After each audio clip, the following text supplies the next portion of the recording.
Bonjour à tous, j'espère que vous allez bien. Aujourd'hui, je vous retrouve pour vous parler de la prochaine pleine lune qui va se passer ce jeudi 17 octobre à 13h24 de l'après-midi, heure de Paris, bien entendu. Dans l'axe Balance Bélier, le soleil est à 24 degrés du signe de la Balance et la lune se trouve à 24 degrés du signe du Bélier. Donc elle fait écho bien sûr à la nouvelle lune. Je vous rappelle qu'une pleine lune, c'est une apogée, c'est un face-à-face, c'est une opposition où le soleil va éclairer le champ émotionnel de la lune.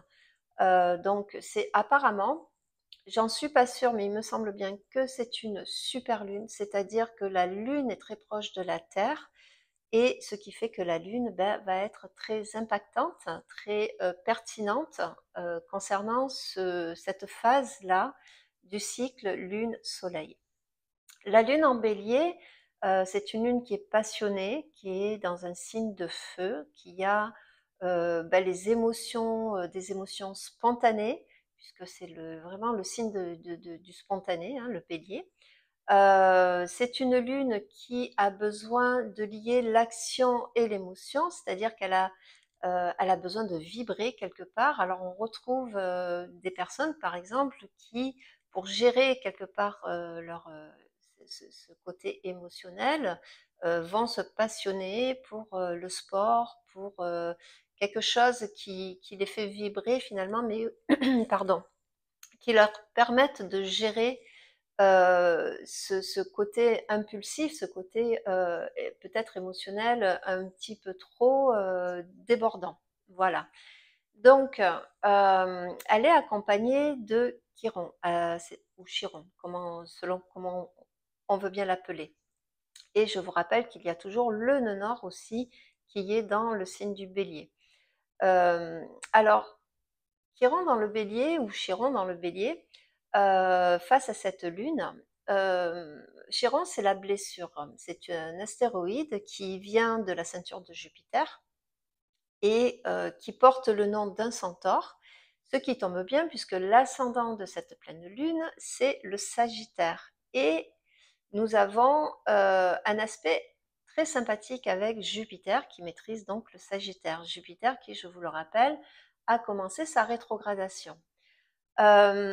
Donc ici, l'axe Bélier-Balance, c'est le Bélier, c'est moi. D'ailleurs, c'est la maison 1, la maison de l'ascendant, c'est moi, comment je suis constituée. Et la Balance, c'est les autres. Donc, les thématiques qui vont être touchées par cette pleine lune, ben, ça va être les interactions que nous pouvons avoir avec l'autre, mais c'est aussi l'effet miroir dont je vous parle assez souvent. Ça va être tout ce qui est aussi sujet à la dépendance de l'autre, c'est-à-dire, ou du moins à son regard. Mais ça peut parler aussi, hein, ici avec la Lune, on parle aussi de dépendance, pardon. Et nous allons voir que le travail à faire est intéressant et pas facile, mais il y a vraiment une recherche, je trouve, hein, pour cette pleine Lune, qui va faire focus peut-être là-dessus, sur les dépendances, la dépendance que nous avons face à l'autre, face au regard de l'autre, face aux situations aussi, hein, puisque de toute façon on n'est pas des îles désertes, hein, on est tous ensemble, on agit, on interagit tous les jours avec un entourage, et cet entourage-là peut nous montrer énormément de choses. Chiron, donc pour en revenir à Chiron, dans le bélier c'est le précurseur, c'est le premier souffle. On démarre en astrologie, on démarre l'année avec le printemps, avec le bélier, contrairement au calendrier classique hein, qui est du 1er janvier. C'est le printemps, c'est le retour à la vie, hein, c'est là où voilà, tout naît, tout éclot. C'est une saison plutôt agréable hein, en règle générale, mais Chiron, ça représente la blessure. Ça représente Chiron dans la mythologie, hein, c'était un centaure, mais qui était aussi un sage. Il était immortel. Il enseignait au fils des dieux et un jour il se fait blesser involontairement par Héraclès, si ma mémoire est bonne, mais vous me corrigerez si jamais je me trompe, qui le blesse au genou. Euh, et Chiron se met à souffrir, étant immortel, sa blessure pendant X temps, il va la supporter jusqu'au jour où il va demander à mourir. Il va demander à un dieu, au dieu de le faire mourir pour arrêter de souffrir finalement. Donc Chiron représente toujours dans le zodiaque cette blessure que l'on a, et quelque part le message de Chiron, ça sera mais il faut mourir à ta blessure pour pouvoir la transcender quelque part. C'est-à-dire finalement s'y confronter, la comprendre, l'assumer et être consciente qu'elle est là. Alors on ne guérit jamais complètement d'une blessure. Au pire, au lieu qu'elle soit à vif, elle va faire une cicatrice. Et cette cicatrice parfois peut être douloureuse, mais on sait qu'elle est là. Et c'est ce qui fait peut-être la différence. Alors, Chiron dans le bélier, c'est justement cette façon de s'empêcher d'être complètement libre, d'être complètement spontané. En règle générale, les personnes qui ont un Chiron en bélier rencontrent de la résistance par rapport à ce qu'ils veulent faire, à ce qu'ils sont, à ce qu'ils veulent dire, à ce qu'ils veulent exprimer d'eux. Il y a toujours comme un aspect de tension aussi, hein, voilà, d'aspect de tension. Donc les Chirons en bélier peuvent être, ou Chirons en bélier, peuvent être, se murer dans la colère, être révoltés. D'ailleurs, quand il est revenu en bélier, on a eu les gilets jaunes. Avant ça, c'était c'était en 68. Donc vous voyez qu'il y a cette notion de colère, de mouvement, voilà, on se braque, hein, il y a une espèce d'effet de braquage ici. Et donc la Lune qui est proche de ce Chiron va, va venir, le côté émotionnel de la Lune ici, ça va se mettre ensemble quelque part. Le Soleil en balance va chercher, je vous rappelle, la balance va chercher l'harmonie, c'est l'effet miroir, va chercher à se définir via le regard de l'autre, va toujours être quelque part, pas marcher sur des œufs, mais elle va toujours être, il y a une certaine prudence chez la balance.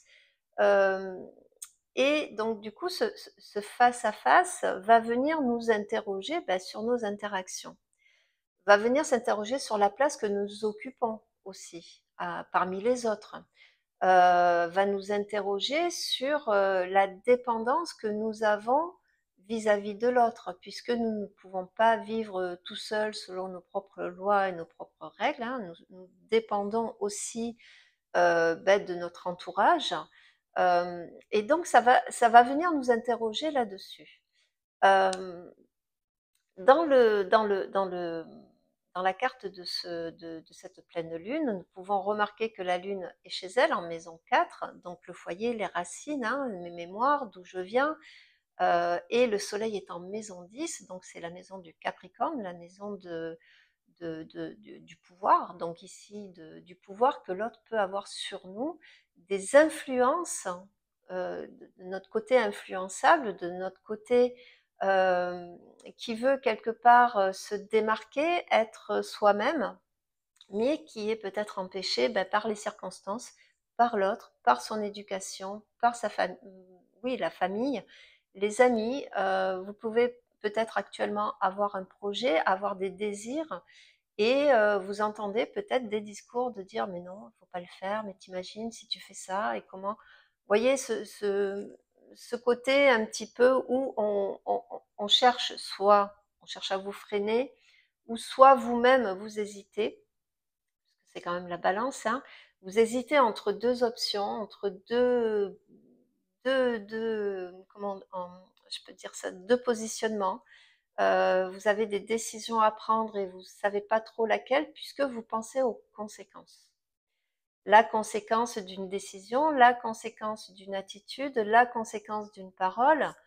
Et ça peut mettre énormément sous tension. Pourquoi? Tout simplement parce que cet axe cardinal, hein, le bélier, la balance, le cancer et le capricorne sont fortement touchés, puisque du coup, ben, nous retrouvons Pluton qui lui a redémarré sa marche directe, qui va repasser en Verseau au mois de novembre, qui fait face, alors pas tout à fait encore, hein, mais dans les jours qui vont suivre, va faire face à Mars, qui est lui dans le Cancer, chez la Lune.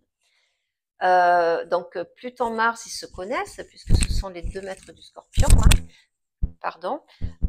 Sur la carte, on peut voir que Mars est en maison 7, la maison de la Balance, et Pluton est en maison 1, la maison du Bélier. Donc vous voyez que toute ces quadratures, nous pouvons voir, hein, les flèches, vous pouvez voir sur la carte, hein, les 2 T carrés, ce qu'on appelle les T carrés, c'est-à-dire les 2 quadratures, c'est-à-dire que la Lune et le Soleil sont carrés à Mars et à Pluton, qui eux-mêmes se font face dans ces signes-là. Alors, Mars va être très important. C'est le maître aussi du Bélier, c'est le maître du Scorpion et le maître du Bélier.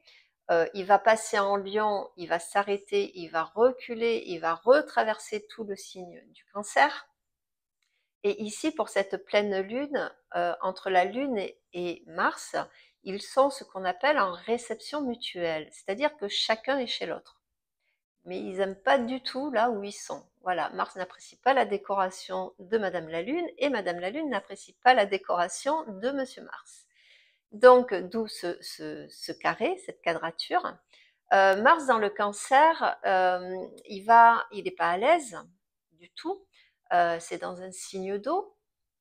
Mais Mars défend énormément finalement ce territoire qui est le Cancer. Le Cancer, je vous rappelle que c'est autant la nation que notre propre micronation, c'est-à-dire tout ce qui touche à la famille. Donc ça peut effectivement gérer certains conflits au sein de l'axe familial, mais pas que, hein, parce que la famille, on peut l'élargir. Donc on a cette famille entre guillemets de sang, mais on a la famille professionnelle, on a la famille amicale, on a la famille finalement de la nation, c'est-à-dire le pays ici. On peut être aussi, c'est la famille de la clientèle aussi, donc on peut avoir aussi des conflits avec sa clientèle. Si vous faites un métier où vous touchez une clientèle, il peut y avoir des conflits aussi avec ces clientèles. En fait, il faut penser la famille, mais au sens large du terme. Pluton, lui, dans le Capricorne, termine, hein, de boucler, de boucler ce qu'il a à faire dans le Capricorne. Bon, le Capricorne, c'est le pouvoir, c'est les limites, c'est les hommes de pouvoir ou les femmes de pouvoir aussi, bien entendu. Ici, dans la maison 1, on va parler du pouvoir à soi, finalement, quel pouvoir nous avons sur soi. Et cette dimension va être importante pour pouvoir, quelque part, vivre au mieux ces aspects de tension actuellement, qui est donc finalement, cet écarré, ces aspects tendus viennent vraiment nous parler de notre place, de notre propre individualité, euh, de notre propre, de ce qui peut nous pousser, ce qui peut nous passionner, de ce qui peut nous porter finalement à l'intérieur. Donc notre propre aussi, nos propres côtés qui sont propres à soi, qui nous définissent en tant que soi vis-à-vis de l'autre. Alors, c'est pour vraiment, parce que bon, effectivement, le plus facile, c'est de rentrer en conflit, comme un Mars en Cancer va défendre bec et ongle, hein, sa, son territoire ici. Et puis les notions de territoire vont être importantes, c'est-à-dire où on définit nos propres limites. Où est-ce que on peut dire à un moment donné, on peut dire non, on peut dire stop, là c'est bon, ou on cherche à vous limiter vous-même et vous allez quelque part batailler pour finalement ne pas accepter, puisque vous avez envie peut-être de faire quelque chose, vous avez envie d'exprimer quelque chose de vous, et il y a peut-être un ras-le-bol ici de se faire toujours entendre dire que ça n'est pas possible, que ça n'est pas raisonnable, que ça n'est pas ci, que ça n'est pas ça. Alors le but, bien sûr, ça n'est pas de faire n'importe quoi, toujours, hein. On va aller voir aussi parce que bon, il n'y a pas, c'est toujours pareil, hein, il n'y a pas toujours que du négatif dans une carte, il n'y a pas toujours que du négatif dans un thème, hein. Alors excusez-moi, je vérifie quelque chose, pardon. Euh, et ici, ça sera aussi le but, hein, de cette carte, du moins c'est comme ça que je l'interprète, c'est justement, plutôt que de rentrer en conflit et de se battre contre, finalement, ça sera peut-être d'avoir une certaine sagesse que nous, on va dire que nous souffle Jupiter rétrograde, hein, actuellement, et cet ascendant Sagittaire, ça sera peut-être de prendre un certain recul et d'observer. Alors, dans nos interactions, dans ce signe de la balance qui est un miroir, et finalement qui nous encourage à venir quelque part regarder, certes nos dépendances, puisque nous dépendons dans l'interaction avec des autres, mais notre dépendance, elle va aussi passer donc par ce fameux regard. Donc, je vais arriver à m'expliquer, excusez-moi, parce que souvent j'ai les pensées qui vont plus vite que mes paroles, donc c'est pour ça que des fois j'hésite et je suis désolée.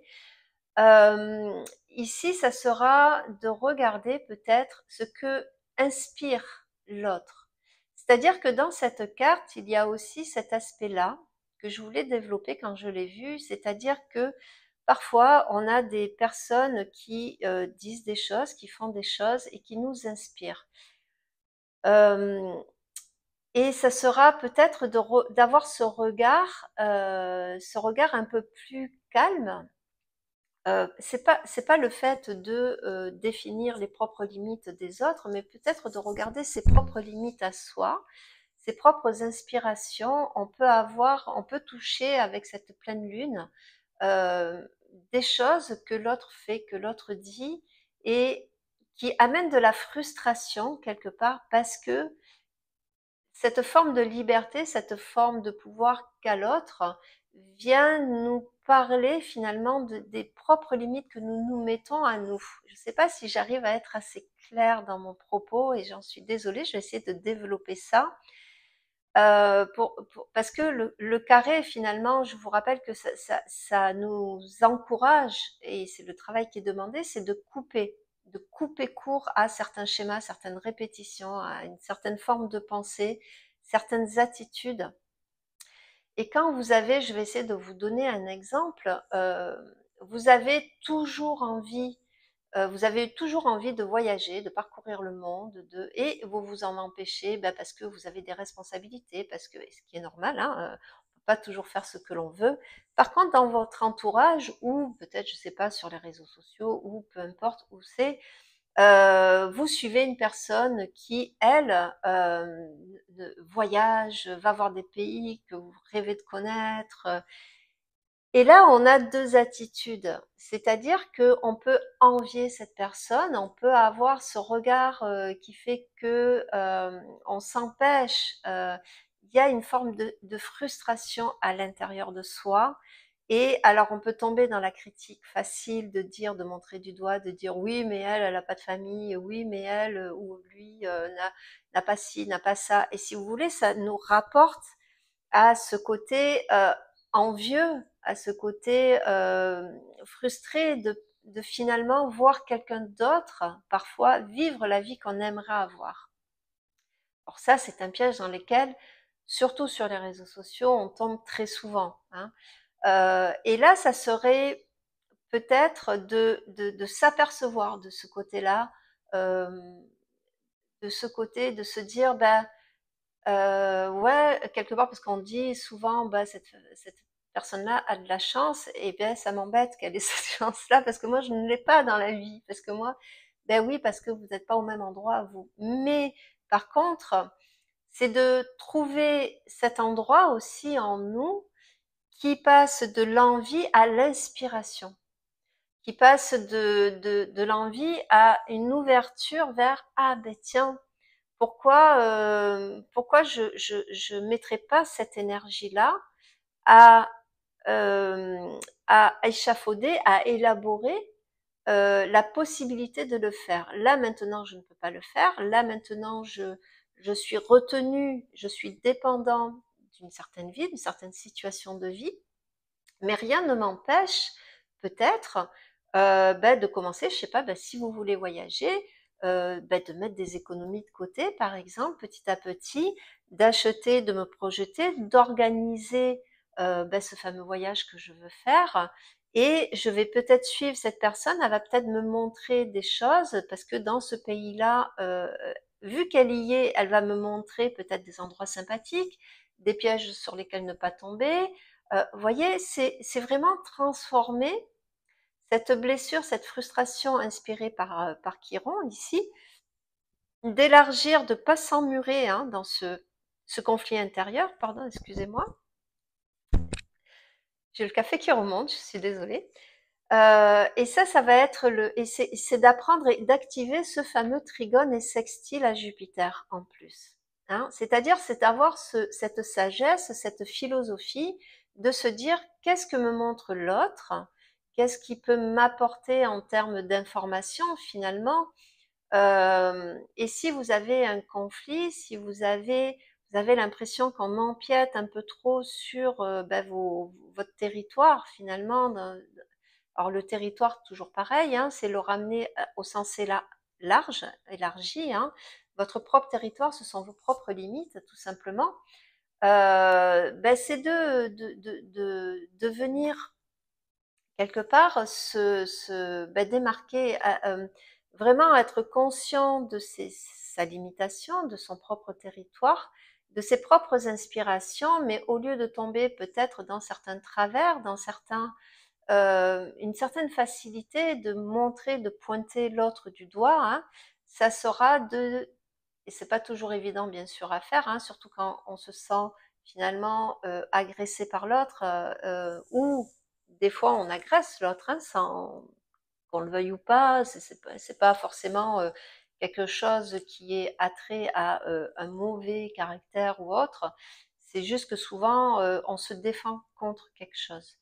Et ça va être compliqué un petit peu d'arrêter de finalement batailler contre pour finalement utiliser ces outils pour être plus constructif. C'est c'est plus batailler contre, c'est construire avec quelque part. Alors dans cette notion, c'est pareil, quand vous vous apercevez peut-être que vous êtes d'un certain côté limité, frustré par une situation, par une personne, par un mode de vie ou autre, qu'est-ce que je peux faire de constructif finalement avec ce que j'ai, avec ce que la vie me donne là maintenant à l'instant T? Comment je peux le rendre plus finalement plus constructif, plus instruisant aussi? Qu'est-ce que je peux apprendre de ma situation? Qu'est-ce que je peux apprendre de la personne? Bon, bien sûr, c'est pas toujours évident, je le conçois, surtout quand on s'entend pas, quand on n'a pas d'affinité avec quelqu'un, quand voilà, ça c'est après voilà, moi je donne des pistes, hein, après il y a la vie, hein, il y a la vie de tous les jours, hein, et puis chacun pourra venir bien sûr composer avec ce qui l'anime, hein, mais on a aussi dans cette carte, vous pouvez l'apercevoir, un triangle d'eau composé de Mars qui est trigone à Vénus, qui est à la toute fin aussi au 29e degré je vais y arriver, du Scorpion, qui est elle-même trigone à Neptune, et Neptune qui est trigone aussi donc à Mars. Donc on a ce grand triangle d'eau comme ça, composé de trigones, et le trigone, c'est vraiment cette notion d'intégrer quelque chose. Hein. Donc ici, Neptune se trouve dans la maison 3, la maison du Gémeaux, la maison où se trouve actuellement, ou rétrograde Jupiter. Jupiter qui est collé aussi, vous le voyez, un petit rond avec une croix dedans, ce qu'on appelle la part de fortune, et qui se trouve pile à la cuspide de la maison 7, de la maison de la balance, de l'autre. Donc on a bien ici alors, les 2 maîtres du poisson, Neptune et Jupiter, sont en carré, donc on a bien ici une coupure à faire peut-être avec notre façon d'agir lambda, on va dire, avec l'autre. Et ce côté d'intégrer finalement, parce que dans le signe d'eau, hein, je vous rappelle que les signes d'eau sont des signes qui engramment l'information. On est capable finalement de tourner d'un quart de degré on a cette capacité-là, puisque c'est un choix, finalement, d'intégrer ce que représentent ces signes d'eau. Donc Vénus dans le Scorpion, elle est bon, elle est à 29 degrés. Hein. En plus, elle est opposée ici. C'est pas une bon, c'est l'opposition est liée, mais on est vraiment qu'à la fin. Hein, à Uranus, hein, qui est toujours dans le Taureau aussi qui n'est pas non plus à l'aise, tout comme Vénus n'est pas non plus à l'aise dans le Scorpion. C'est pour ça que je vous dis cette pleine lune est quand même assez délicate parce qu'il va falloir faire preuve de beaucoup de vigilance, de faire preuve de beaucoup de quelque part de maturité avec Pluton à la fin du Capricorne. Euh, et ici, bon, cette opposition, elle peut être passionnée. On peut avoir un coup de foudre hein, sous cette opposition-là. On peut avoir que c'est un coup de foudre amoureux, mais aussi un coup de foudre pour un métier, pour un pays, pour une formation. Il peut y avoir un eureka. Je vous rappelle avec Uranus, il y a toujours cette forme d'éveil de conscience de ah, j'ai compris enfin quelque chose. Il y a quelque chose qui se déverrouille à l'intérieur. Donc, une opposition, par exemple, dans une synastrie c'est pas forcément signe de quelque chose de négatif, vous voyez, dans une interaction avec l'autre.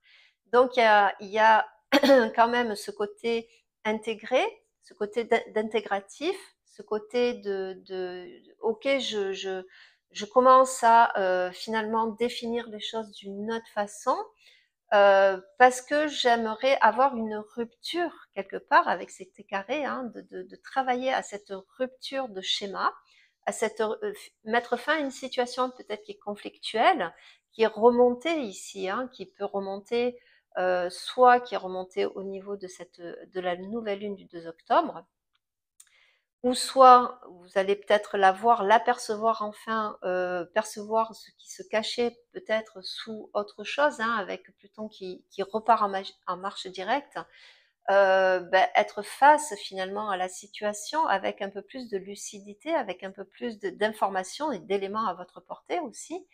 Et du coup, plutôt que de m'enfoncer dans le conflit, ici, le but, ça sera au contraire de stopper, d'arrêter, d'arrêter de tourner en rond, de pas revenir ou de revenir sur une situation, mais avec finalement cette démarche de de stopper ça, de passer à autre chose, d'arrêter de se confronter à ses propres limites ou de toujours batailler à défendre ses limites là, à toujours être dans ce côté parce que je l'ai décidé que voilà d'être têtu quelque part hein, aussi.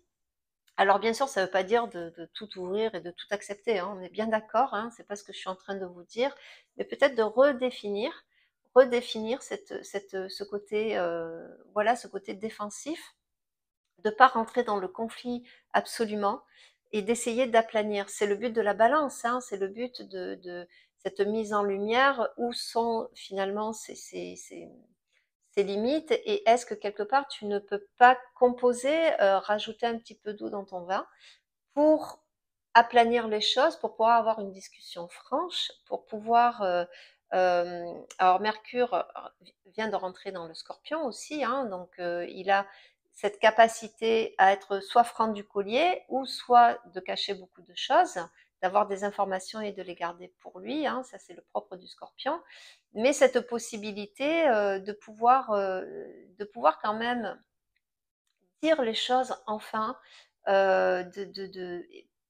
moi, je vous encourage, quitte à dire les choses, ça serait plus pour mettre, on va dire, l'église au milieu du village, certes, mais de le faire avec une certaine diplomatie et une certaine sagesse. Il y a une recherche, je vous rappelle, avec Jupiter dans le Gémeaux, à intégrer l'information d'une autre façon et à venir toucher le curseur hein, de finalement, apparemment vous n'avez pas trop aimé ce mot-là, mais de moralité finalement, mais qui est aussi sans morale dans la vie, on ne fait pas grand-chose, hein, à part n'importe quoi. Donc c'est normal d'avoir une certaine échelle de morale, d'avoir des principes de vie, d'avoir une spiritualité à soi, etc., etc. Donc c'est finalement définir ses propres limites, d'apprendre à gérer un petit peu mieux les conflits, que ce soit des conflits intérieurs, que ce soit des conflits extérieurs. De toute façon, les deux sont liés, hein. C'est plutôt que de tomber dans l'envie, dans la jalousie, dans la comparaison, qui est blessant ici, parce que ça vient toucher quelque part ce que l'on peut considérer comme une incapacité à faire, à dire, à être, ben plutôt de prendre cette information et au contraire, de nous inspirer avec ça. De qu'est-ce que je peux faire? Et puis, vous savez, la Lune et le nœud nord, qui traverse aussi le bélier, hein, bon, il arrive hein, vraiment au dernier quart, je dirais, hein, du bélier, mais c'est vraiment de toucher un côté chez nous qui est précurseur, qui est indépendant, et ça, on peut s'inspirer des autres pour ça. On peut s'inspirer de l'autre, on peut s'inspirer de quelqu'un de référent aussi, hein. Ça peut être autant quelqu'un de notre famille, ça peut être un ami, ça peut être une personne lambda que vous suivez sur les réseaux, ça peut être, voilà, peu importe. Mais le but ici, ce n'est pas d'envier, ce n'est pas de se comparer, mais vraiment de s'inspirer. Et du moins, c'est ce que j'espère que vous ferez. Euh, Avec c'est vrai, cette pleine lune qui n'est pas du tout évidente, qui n'est pas du tout facile.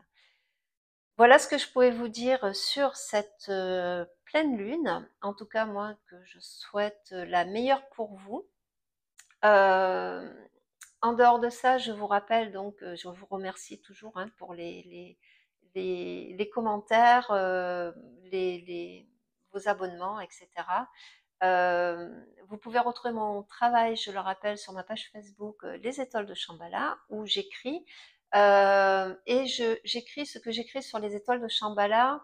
Maintenant, je le mets parce que j'ai vu qu'on pouvait faire des posts aussi sur YouTube, donc je les poste aussi. Si vous allez dans Communauté sur ma chaîne, vous retrouverez les posts que je mets sous forme écrite hein, concernant ben, les pleines lunes, les nouvelles lunes, mais aussi les passages importants.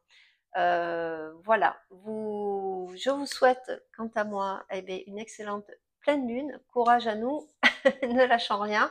Et je vous retrouve très vite. Prenez grand soin de vous. Au revoir.